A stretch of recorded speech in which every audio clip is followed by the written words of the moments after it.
حضور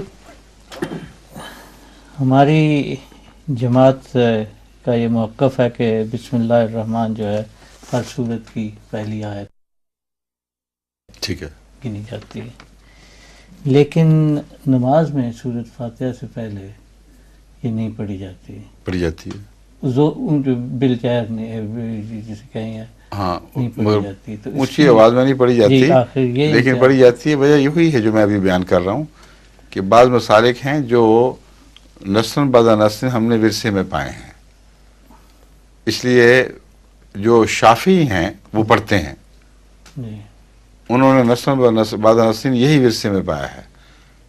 جب وہ سورہ فاتحہ کی تلاوت کرتے ہیں تو بالجہر بسم اللہ بھی پڑھتے ہیں، لیکن ہم نے احناف میں جنم لیا ہے جی اور اکثر ہندوستان پر اور ترکی پر احناف کا غلبہ ہے، اس لیے ان کا طریقہ کار ہم نے اپنا لیا ہے کہ بسم اللہ خاموش پڑھو اور باقی اونچی پڑھو. غالباً ہو سکتا ہے یہ مسلک ان کا یہ ہو کہ یہ ایسی لازمی چیز ہے کہ یہ گویا کہ انڈرسٹوڈ ہے جی ان معنوں میں جس میں کبھی کوئی تبدیلی نہیں ہے. ہر دوسری صورت کی مضمون میں تبدیلی ہوگی، بسم اللہ وہی کی وہی رہے گی. شاید اس لیے انہوں نے نہ کیا ہو، یا یہ بھی ہو سکتا ہے کہ آن حضرت صلی اللہ علیہ وسلم جب تلاوت فرماتے ہوں تو شروع میں بسم اللہ کو الگ اور ممتاز کرنے کے لیے نسبتاً ہلکی آواز میں پڑھتے ہوں، اور پھر باقی صورت یا آیات کی تلاوت وہ پوری طرح جہر سے کرتے ہوں. یعنی بعید نہیں، میں امکان بتا رہا ہوں. اور یہ آواز جو ہے اگر ہلکی پڑی جائے شروع میں اور باقی صورت اونچی، تو پچھلی صفوں والوں کو پہلی بسم اللہ کی آواز نہیں پہنچے گی بلکہ یہ پہنچے گی. یہ میں وجہ جواز سوچ رہا ہوں کیوں آخر اتنے بڑے مسلک کے علماء اور بزرگ فقہا نے اس بات کو قبول کر لیا ہے، جبکہ وہ روایات کی خوب چھان بین کیا کرتے تھے. اور چونکہ ایک بڑے مسلک کے علماء نے اس کو قبول نہیں کیا بسم اللہ کو خاموشی سے پڑھنے کو، اس لیے لازماً وہ اونچی آواز سے بھی سنتے ہوں گے. تو دو مختلف راوی لازماً موجود ہیں. ایک روات کا سلسلہ ہے جس نے کہا بیان کرتے ہوئے ہم نے تو کبھی رسول اللہ علیہ وسلم کو بسم اللہ اونچی آواز سے نہیں پڑھتے سنا، اور یہی ہم لوگوں کا موقف چلا آ رہا ہے.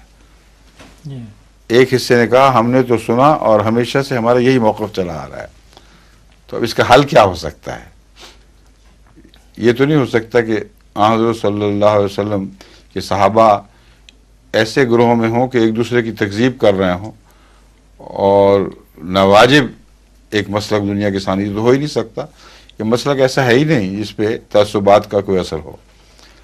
اس لیے جو حل میں نے سوچا ہے وہ یہ مجھے دکھائی دیا ہے کہ بسا اوقات باہر سے آنے والے ذرا پیچھے آتے ہیں اور ان کی روایات میں ہم نے کس طرح دیکھا نماز پڑھتے ہوئے، یہ بات ہو سکتی ہے نمایاں طور پر کہ بسم اللہ اونچی آواز سے نہیں پڑھی تھی مگر سورہ فاتحہ اونچی آواز سے پڑھی تھی، باقی سورہ فاتحہ.